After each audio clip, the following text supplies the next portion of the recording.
Shalom saudara-saudara sekalian, perkenalkan nama saya Giovanni Sabaritani Maisa, mahasiswa jurusan PGSD UPI Cibiru angkatan 2020. Di video kali ini saya akan mempresentasikan mengenai materi yang saya peroleh pada mata kuliah Seminar Pendidikan Agama Kristen. Adapun materinya meliputi: pertama, Yesus Kristus; kedua, dosa dan keselamatan; ketiga, ilustrasi roda; keempat, Alkitab; kelima, marketplace ministry; dan yang keenam, the Bible on leadership. Baik, materi pertama adalah mengenai Yesus Kristus. Siapakah Yesus Kristus? Terdapat dua pandangan mengenai siapakah Yesus Kristus. Secara umum, Yesus Kristus dipandang sebagai seorang manusia biasa yang hidup di bumi, tepatnya di Israel 2000 tahun yang lalu. Dan seorang nabi atau guru yang baik, serta Yesus adalah seorang manusia yang saleh. Sedangkan menurut Alkitab, Yesus Kristus adalah lebih dari seorang manusia yang saleh dan lebih dari seorang nabi atau guru yang baik, dan Yesus adalah juru selamat. Tentu kita sebagai orang Kristen, kita mempercayai bahwa Yesus Kristus adalah juru selamat kita. Terdapat beberapa pengakuan Yesus mengenai ketuhanannya, yakni terdapat pada Yohanes 10 ayat 30 yang mengatakan bahwa aku dan Bapa adalah satu. Kemudian di Yohanes 14 ayat 9 yang menjelaskan bahwa barang siapa telah melihat aku, ia telah melihat Bapa.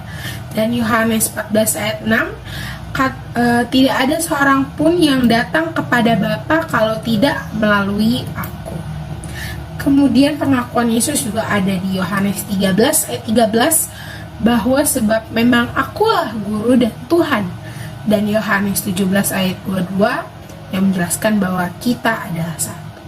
Dari pengakuan Yesus tersebut, jika kita lihat bagaimana pengajaran Yesus selama 3 tahun pelayanannya, tentu pengakuan tersebut adalah benar adanya, bahwa Yesus itu adalah Tuhan.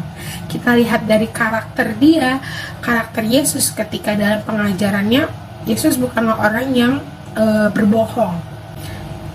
Kemudian dalam 3 tahun pelayanannya juga Yesus memberikan banyak sekali pengajaran yang akhirnya melalui pengajaran yang Yesus berikan membawa perubahan sampai saat ini kita rasakan.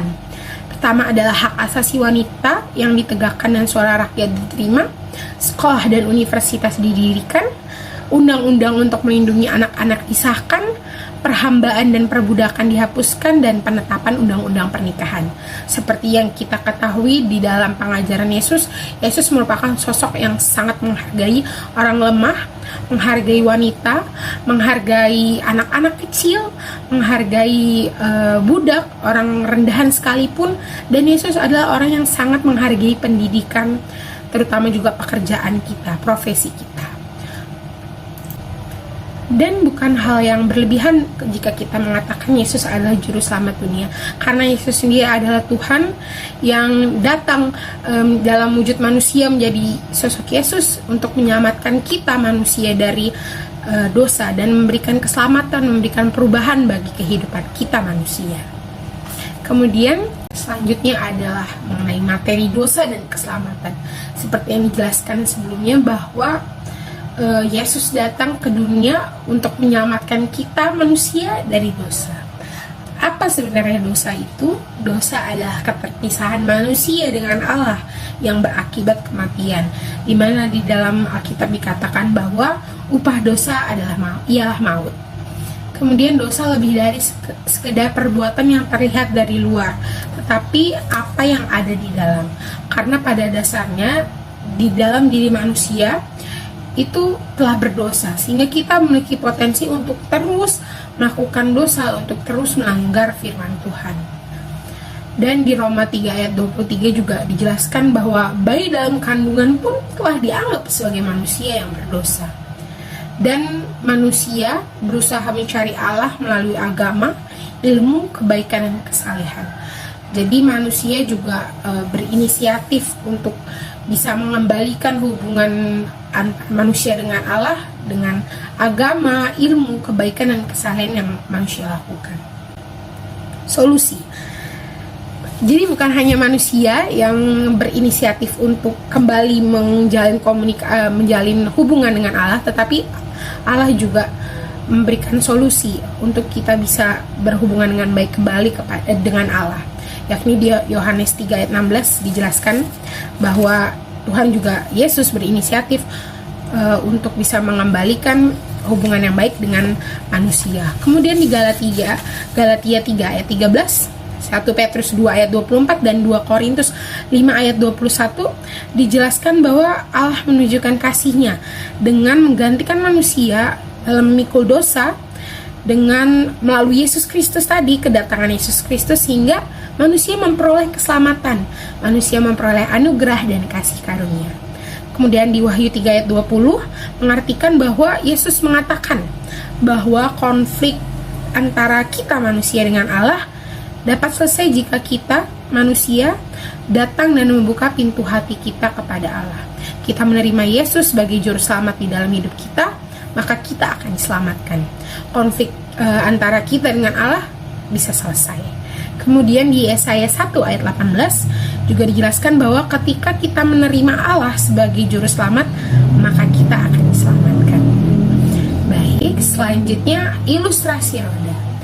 Ilustrasi roda ini maksudnya kita, kehidupan orang Kristen itu diilustrasikan sebagai sebuah roda, di mana roda memiliki berbagai bagian, yakni yang pertama pusat atau poros. Yang di tengah ini adalah Kristus yang menjadi sumber tenaga dalam kehidupan kita.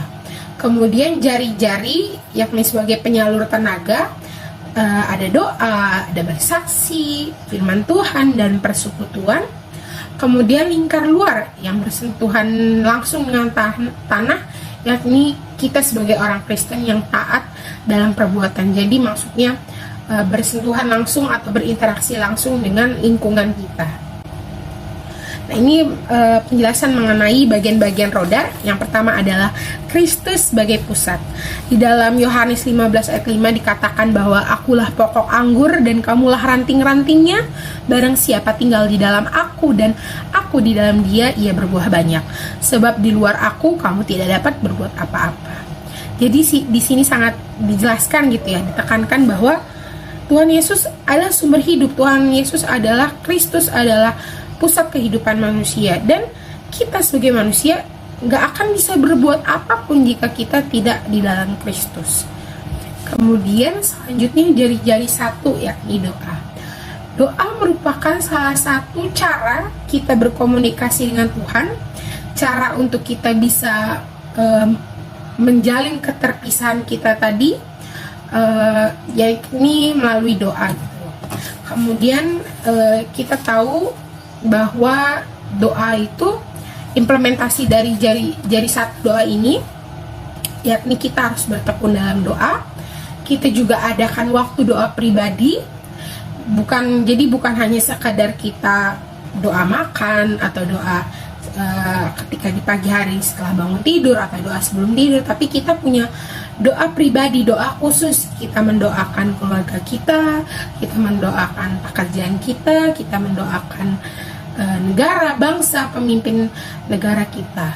Kemudian juga implementasinya dengan berpuasa. Tuhan Yesus sendiri juga memberikan contoh bagaimana berpuasa yang baik dan memiliki buku doa. Dengan buku doa kita juga bisa punya pokok-pokok yang akan kita doakan, dan selanjutnya memiliki pemahaman yang benar tentang pentingnya berdoa. Kita harus punya pemahaman yang benar terlebih dahulu mengenai pentingnya berdoa. Seperti yang tadi dikatakan sebelumnya, bahwa doa adalah komunikasi. Gimana kita bisa menjalin hubungan dengan Allah jika kita tidak berkomunikasi dengan Allah, kita tidak berdoa dengan Allah. Untuk itu kita punya pemahaman yang benar dulu bahwa berdoa itu adalah komunikasi, supaya kita bisa dekat dengan Allah, kita tahu apa kehendak Allah di dalam hidup kita, dan memberikan pemahaman yang benar tentang doa, kemudian menyebarkan pemahaman yang benar tersebut ke orang lain, dan menekankan mengenai pentingnya doa. Jadi kita juga menyebarkan pemahaman tersebut ke adik kita, ke orang tua kita, atau ke teman-teman kita. Kita bisa ajak mereka untuk sama-sama doa bersama keluarga atau doa bersama teman-teman. Kita harus bisa jadi orang Kristen yang bisa menyebarkan pemahaman yang benar doa tersebut, dan juga kita bisa mengajak gitu mereka untuk berdoa bersama-sama. Kemudian jari-jari kedua firman Tuhan. Jari-jari firman Tuhan ini adalah pedoman utama dalam hidup, dan firman Tuhan menumbuhkan pengenalan kepada Tuhan agar doktrin dan ajaran tumbuh dengan sehat, dan agar firman Tuhan menjadi lebih nyata untuk diterapkan. Itu menjelaskan betapa pentingnya firman Tuhan, karena firman Tuhan adalah pedoman utama dalam hidup. Kita bisa tahu gimana kita harus kita cara berhidup, kita cara berinteraksi, berperilaku dengan mendengarkan firman Tuhan, dengan menyimak firman Tuhan, dengan membaca firman Tuhan. Kemudian jari-jari yang ketiga, persekutuan. Manusia secara alami membutuhkan manusia lain sebagai teman, karena kita adalah makhluk sosial. Kemudian Allah menghargai persekutuan, dan dengan sesama teman sepersekutuan kita dapat belajar mempraktikkan kebenaran firman Tuhan. Tuhan sangat menghargai persekutuan, Allah sangat menghargai persekutuan. Kita bergereja, memiliki gereja, di gereja juga itu merupakan suatu persekutuan ya, persekutuan kita sebagai orang Kristen beribadah, mendengarkan firman Tuhan, itu termasuk persekutuan. Dan di dalam gereja juga ada persekutuan-persekutuan lainnya, misalkan ada persekutuan ibu-ibu, ada persekutuan bapak-bapak, pemuda-pemuda gereja, kemudian anak-anak, remaja. Di dalam gereja juga ada persekutuan, karena kita manusia secara alami butuhkan manusia lain. Kita sebagai makhluk sosial butuh orang lain, butuh sekutu-sekutu dalam kehidupan kita. Dan dengan kita punya persekutuan itu juga firman Tuhan yang tadi kita dengar, kita baca, itu bisa kita implementasikan di sepersekutuan kita, di persekutuan kita. Kemudian jari-jari yang keempat adalah bersaksi, karena bersaksi merupakan panggilan dan perintah Tuhan, dan dengan bersaksi kita juga dapat kuat menumbuhkan motivasi. Nah, dengan kita tadi juga udah mendengarkan firman Tuhan, sudah berdoa dan punya persekutuan, di persekutuan juga kita bisa bersaksi gitu ya. Kita bisa bersaksi mengenai apa yang telah terjadi di dalam kehidupan kita, mukjizat yang Tuhan berikan, dan dengan bersaksi kita juga bisa memuliakan Tuhan. Selanjutnya, lingkar yang terluar, lingkar roda, yakni orang Kristen tumbuh dan taat dalam perbuatan. Dengan tadi Yesus sebagai porosnya, kita mengikuti Yesus, Yesus menjadi pusat kehidupan kita, kemudian kita melakukan yang keempat, jari-jari tadi, kita bisa menjadi orang Kristen yang tumbuh dan taat dalam perbuatan. Kita bisa memberikan dampak bagi orang-orang sekitar kita, orang di kehidupan kita. Nah, kunci ketaatan sendiri itu adalah mendengarkan firman Tuhan dengan seksama, menundukkan diri kepada firman Tuhan, dan iman yang dibuktikan oleh ketaatan kepada firman Tuhan. Dan dari ilustrasi roda kita belajar bahwa roda harus terus berjalan, dan kita sebagai orang Kristen yang supaya kita bisa tumbuh dan taat dalam perbuatan, kita memiliki Tuhan sebagai pusat dalam kehidupan kita, dan kita melakukan apa yang dilakukan 4 jari-jari tadi, sehingga kita bisa kehidupan kita bisa berjalan menjadi orang Kristen yang tumbuh dan taat. Kemudian selanjutnya, materi mengenai Alkitab. Nah, Alkitab ini berisi kitab-kitab yang di dalamnya juga berisi firman Tuhan, di mana tadi firman Tuhan adalah pedoman hidup kita. Kemudian Alkitab adalah firman Tuhan. Alkitab adalah buku yang istimewa. Bagaimana tidak disebutkan bahwa Alkitab adalah buku yang istimewa? Karena Alkitab ini merupakan buku terlaris nomor 1 di dunia. Alkitab juga telah didistribusikan sekitar 9 miliar sejak tahun 1947 dan diterjemahkan ke dalam lebih dari 800 bahasa dan dimiliki oleh lebih dari 200 negara. Buku mana lagi yang setiap negara itu pasti ada? Cuman Alkitab yang di setiap negara di seluruh penjuru dunia ada Alkitab. Dan ada juga fakta menakjubkan mengenai Alkitab yang menjadikan Alkitab menjadi buku yang istimewa, yakni Alkitab ditulis 1600 tahun yang lalu. dan Alkitab ditulis oleh 40 penulis dengan latar belakang profesi dan usia yang berbeda-beda. Kemudian Alkitab memberi pengetahuan, tentu karena Alkitab berisi tadi firman Tuhan, berisi pedoman hidup kita, ya berisi mengenai pengetahuan. Dan pengetahuan itu juga sendiri datangnya dari Allah.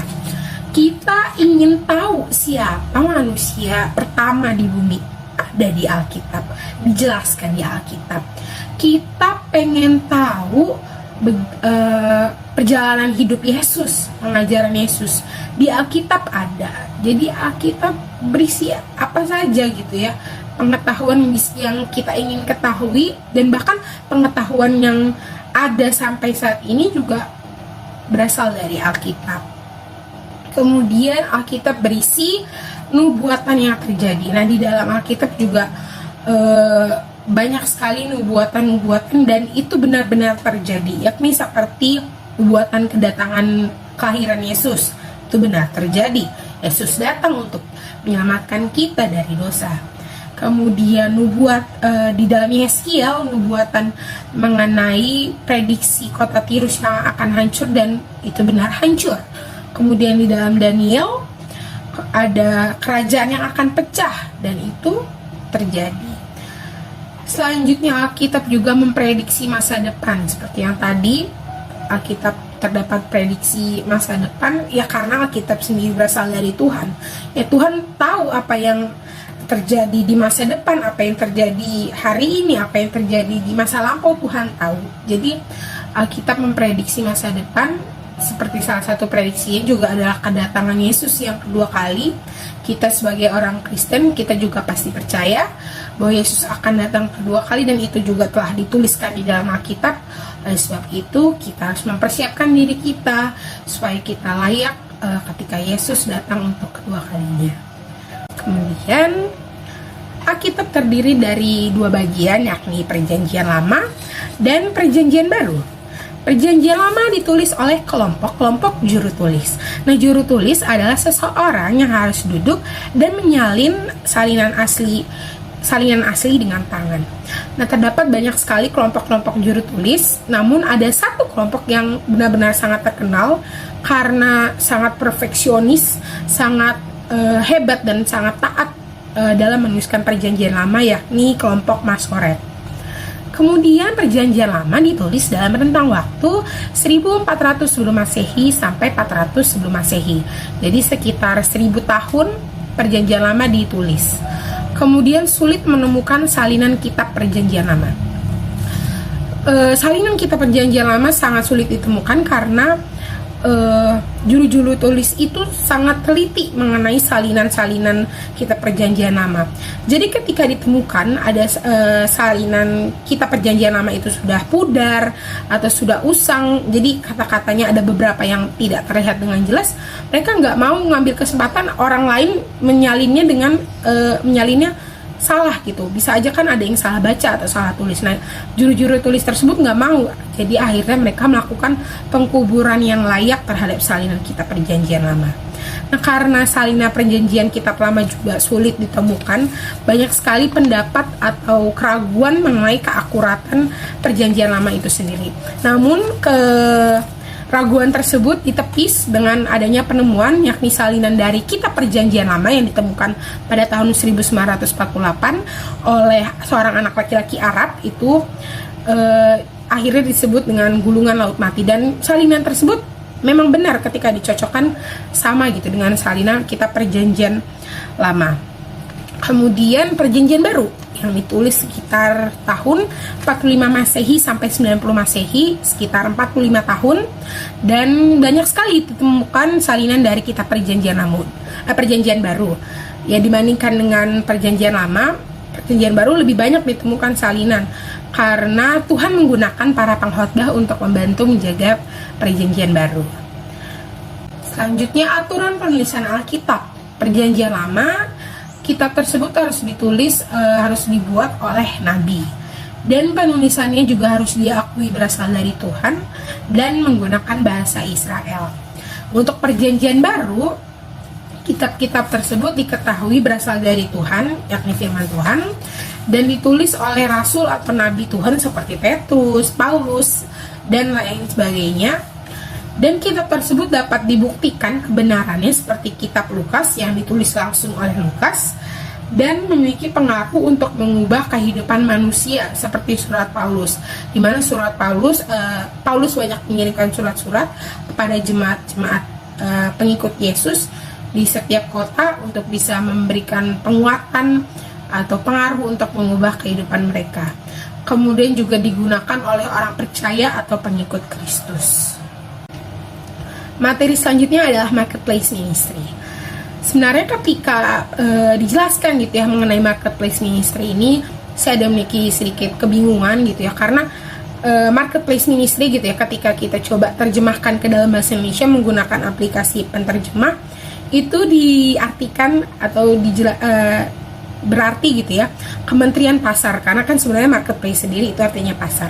Tapi ketika telah mendengarkan penjelasan mengenai materi ini, saya jadi memahami gitu ya, menangkap bahwa marketplace ministry ini sebenarnya berarti gitu ya pelayanan di mana Tuhan tempatkan, di mana dalam kehidupan kita sebagai orang Kristen ya harus berperilaku sebagai orang Kristen, melayani dimanapun kita berada, bukan hanya di gereja, bukan hanya di tempat persekutuan bersama orang Kristen, tapi dimanapun, di pekerjaan kita, di profesi kita, di lingkungan sekitar kita, kita harus menjadi pelayan Tuhan, menjadi orang Kristen yang dalam setiap kehidupannya itu membawa pengaruh gitu ya, membawa pelayanan, membawa sikap atau sifat sesuai dengan Allah, sama seperti Allah gitu. Kemudian di marketplace ministry ini seperti yang tadi dijelaskan gitu ya, itu kita ditekankan untuk bisa menjadi orang Kristen yang bisa menjadi saksi dalam kehidupan sehari-hari kita, dimana kita harus bisa membawa kesejahteraan, membawa kedamaian, karena Allah, Yesus Kristus sendiri juga disebut dengan Raja Damai. Bagaimana bisa kita menyebut diri kita anak-anak Yesus, anak-anak Allah, jika kita malah bisa membawa petaka gitu, membawa ketidaknyamanan bagi orang sekitar kita. Nah, oleh sebab itu kita harus bisa berdoa, meminta pertolongan Allah, agar kita bisa juga membawa kesejahteraan bagi orang sekitar kita, membawa kedamaian bagi orang-orang di sekitar kita. Kemudian melakukan sesuatu dengan kesungguhan, do the best. Kita sebagai orang Kristen, sebagai anak Allah harus melakukan sesuatu dengan sungguh-sungguh, nggak boleh setengah-setengah. Ketika kita memiliki pekerjaan yang kita miliki, lakukan yang terbaik. Dari situ kita juga bisa menunjukkan bahwa kita adalah anak Allah yang bisa melakukan sesuatu dengan baik, dengan kesungguhan. Orang-orang akan melihat itu. Kemudian menjadi teladan. Kita sebagai orang Kristen juga harus bisa menjadi teladan. Jadi ketika orang lain melihat kita, ya orang lain ingin seperti kita, ingin bisa menjadi kita yang menjadi teladan. Kemudian menunjukkan kasih, tentu karena Allah sendiri adalah Allah yang Maha Pengasih.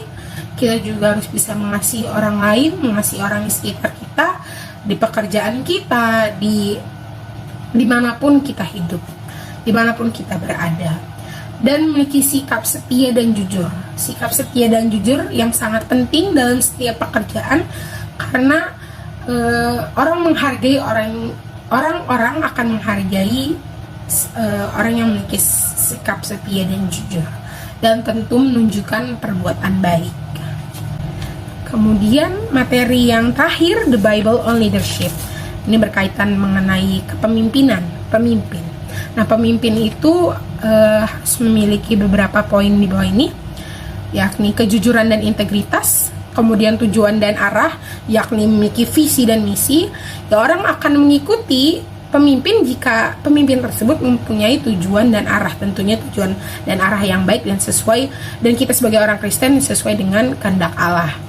Kemudian memiliki kindness and compassion, yakni kebaikan dan kasih sayang yang meliputi the golden rule, aturan emas, yakni maksudnya kita ingin orang berbuat sesuai keinginan kita, maka kita harus melakukan itu tersebut, melakukan lebih dahulu kepada orang tersebut. Jadi misalkan kita menjadi seorang pemimpin, kita ingin pengikut kita kerja keras dan sungguh-sungguh dalam pekerjaannya, maka kita harus menunjukkan hal kesungguhan dan kerja keras kita terlebih dahulu.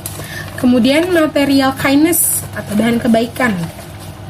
Nah, sama seperti Yesus yang penuh dengan kasih sayang, penuh dengan kebaikan, di mana Yesus juga memberikan 5.000 orang dengan 5 roti dan 2 ikan. Nah, itu menjadi contoh juga bagi kita untuk terus selalu berbuat kebaikan kepada, bukan hanya kepada pengikut atau bawahan kita, tetapi juga kepada orang lain tentunya. Kemudian compassion for those in trouble, kasih sayang bagi mereka yang dalam masalah. Kita juga harus memiliki kepedulian, tahu gitu ya, pengikut-pengikut kita atau bawahan kita itu sedang dalam masalahkah, dan kita harus bisa menunjukkan kasih sayang bagi mereka yang berada di dalam masalah. Kemudian sharing the wealth, berbagi kekayaan. Kita juga sebagai pemimpin jangan hanya menyimpan bagi diri kita sendiri, kekayaan untuk diri kita sendiri, karena sebenarnya berbagi itu juga nggak akan membuat kita menjadi miskin, nggak akan membuat kita menjadi kekurangan. Tentu malah Tuhan akan memberikan kelebihan, terus memberikan kekayaan kepada kita. Kemudian kindness to the stranger and the weak, kebaikan kepada orang asing dan yang lemah. Seperti dalam Alkitab dijelaskan mengenai kisah orang Samaria yang sangat luar biasa, yang bahkan orang Samaria dianggap sebagai orang yang rendahan gitu ya oleh orang Israel, tapi dia malah menunjukkan bagaimana kebaikan kepada orang asing dan yang lemah. Dan kita juga harus bisa seperti orang Samaria itu. Kemudian forgiveness, pengampunan. Tentu karena Tuhan kita juga Maha Pengampun, bahkan dalam kehidupan kita terus berbuat dosa, berbuat kesalahan, Tuhan tetap mengampuni kita dan menerima kita. Dan kita sebagai pemimpin juga harus seperti itu. Ketika bawahan atau pengikut kita melakukan kesalahan, kita harus memberikan pengampunan kepada mereka. Kemudian caring and empathy, peduli dan empati, yang seperti tadi, kita nggak boleh mentingin diri sendiri gitu ya. Kita harus peduli dan empati kepada keadaan orang-orang di sekitar kita. Dan love, kasih, sama seperti Allah yang sangat mengasihi kita, kita juga harus mengasihi orang lain. Kemudian kerendahan hati, dimana kita menjadi pemimpin bukan berarti kita orang yang super power, orang yang ditakuti orang gitu ya, tapi kita harus bisa rendah hati juga. Kemudian komunikasi menjadi hal yang sangat penting bagi pemimpin, karena dengan komunikasi pengikut atau bawahannya bisa mengetahui maksud atau tujuan pemimpin itu tersebut mau bagaimana. Jadi makanya pemimpin itu harus memiliki komunikasi yang baik, kemampuan komunikasi yang baik, baik itu komunikasi di individu maupun komunikasi kelompok. Baik, selanjutnya ini adalah materi terakhir mengenai kepemimpinan, dan mungkin itu dia materi terakhir dari ke-6 materi yang telah dijelaskan sebelumnya, yakni mengenai Yesus Kristus, dosa dan keselamatan, ilustrasi roda, Alkitab, marketplace ministry, dan the Bible on leadership. Tentu ke-6 materi tersebut memiliki keterkaitan dan hubungan satu sama lain. Di mana materi yang pertama dijelaskan mengenai Yesus Kristus, karena Yesus Kristus menjadi dasar bagi setiap pengajaran, Yesus menjadi dasar dan pedoman bagi hidup kita. Dan seperti yang telah dijelaskan juga di dalam ilustrasi roda, bahwa Tuhan Allah Yesus merupakan pusat atau poros kehidupan kita sebagai orang Kristen. Dan kita mengetahui, mempercayai Yesus adalah Tuhan dan Juru Selamat kita, tentu melalui penyampaian di dalam Alkitab, melalui firman Tuhan yang ada di Alkitab. Dan sebagai sosok yang menjadi dasar dan pedoman bagi hidup kita, dalam pengajaran yang Yesus sampaikan itu membuat hal-hal yang berkaitan dengan kegiatan dan kehidupan kita bahkan sampai saat ini. Dan juga Yesus ingin pengajaran yang Yesus berikan bisa kita terapkan dalam kehidupan kita sehari-hari, bukan hanya ketika kita di gereja bersama bersekutu bersama orang-orang Kristen, namun di profesi, pekerjaan, dan bahkan di setiap langkah kehidupan kita. Dan Tuhan mau kita juga bisa sama seperti Dia menjadi seorang pemimpin yang memiliki sifat dan perilaku sama sepertinya. Baik, sekian yang bisa dapat saya sampaikan. Saya berharap video ini bisa bermanfaat bagi saudara-saudara sekalian dan bisa menjadi penyemangat, bisa menjadi pengingat untuk terus berbuah di dalam Allah dan menjalani kehidupan sebagai orang Kristen yang taat dan sesuai kehendak Allah. Terima kasih, Tuhan Yesus memberkati.